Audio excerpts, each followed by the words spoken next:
If you've ever been to Colonial Williamsburg, or even just seen pictures, you've probably wondered how a place can feel so perfect, so preserved. Well, it's not magic. Turns out it's the result of a very deliberate, 300-year-long plan to build and protect a very specific vision of the past. So really, what is the secret here? How did they create this feeling, this illusion that you've stepped right onto a movie set or maybe even into a real-life time machine? That's the big question we're going to unpack. You know, the power of Williamsburg is that it's just this totally immersive experience. It's not a museum where you look at old buildings behind a rope. Nope. The whole thing is designed to feel like a living, breathing 18th century town, a true living history experience. And you see it and hear it everywhere you go. You can actually talk to a gunsmith or a wheelwright. You can watch a wig maker at their craft. You hear the clip-clop of horse-drawn carriages on the street.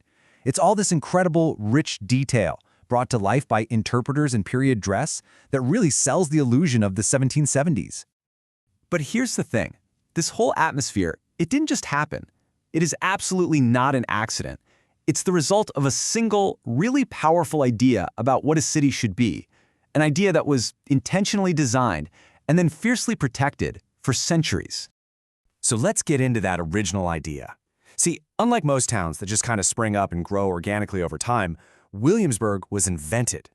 It was designed from the ground up to be what the founders called an alabaster city, a shining, perfect, orderly center for an elite society.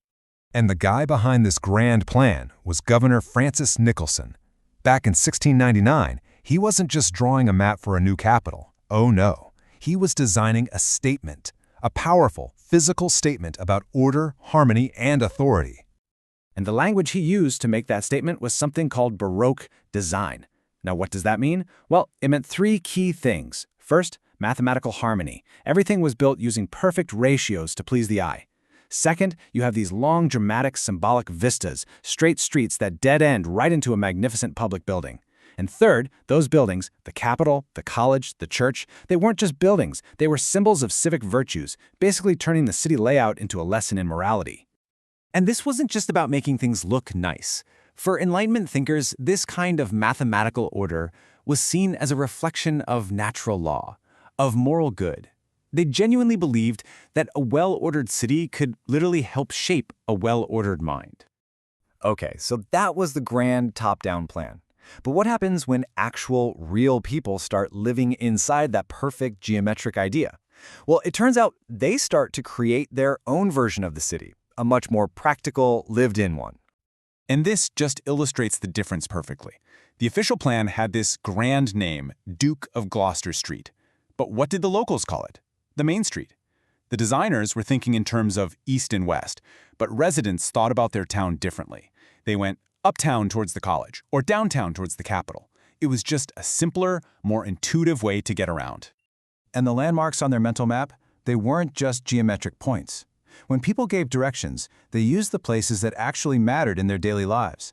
The Capitol was huge, of course, but so were the church, the famous Raleigh Tavern, the printing office, and the Market Square. Those were the real landmarks that organized the city in people's minds. And the city itself just refused to stay inside its neat little box. It grew organically, bursting right out of Nicholson's perfect, symmetrical boundaries. It was driven by real estate, by practical needs, especially along York Road, which created what one visitor called a large built-up street which forms the suburb. Real life is always a bit messy. So you have this constant tension, this push and pull between the grand design and messy reality. And it went on for centuries. As the city changed, modernized, and even faced neglect, that original idea of Williamsburg was nearly lost. So by the 20th century, a massive effort had to get underway to reclaim it. And what's crucial to understand is that this wasn't a new idea. The impulse to control the city's design goes all the way back to Nicholson's very specific plan in 1699. It got a huge revival with John D. Rockefeller Jr.'s restoration in the 1920s, then it was formalized with review boards in the 50s, and it continues today through the city's official comprehensive plan. It's a long, long history. So how does the city of Williamsburg manage this balancing act today? You know, being both a historic treasure and a real living community. Well, they use a very specific and pretty powerful legal toolkit. First up, you have architectural preservation districts. These are basically rules to protect the visual character, the look and feel of historic areas. And it's not just a famous colonial part, it also covers other historic neighborhoods, like the Victorian-era Peacock Hill, to make sure any new construction fits in. Of course, history isn't just about what you can see above ground. That's where archaeological protection districts come in. They're designed to safeguard what's buried underneath. Any new development in these areas has to do an archaeological survey first to make sure important history, whether it's colonial foundations or Civil War sites, isn't destroyed.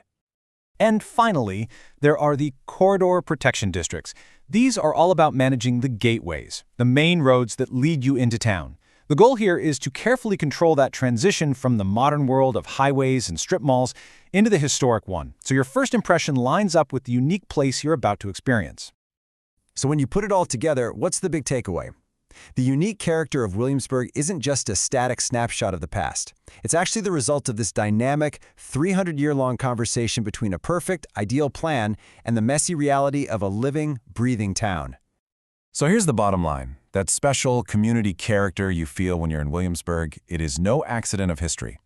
It is a delicate, carefully manufactured balance. It's the product of a 300-year effort to reconcile a grand, idealized vision with the very real, practical needs of the people who actually call that place home. And all this leaves us with a pretty powerful question for our own time. Governor Nicholson's plan literally built 18th century values of order and authority into the streets and buildings. So it makes you wonder, what ideals are we building into the cities of the future? Things like sustainability, equity, community. Are we building them in on purpose, or just letting it happen by accident?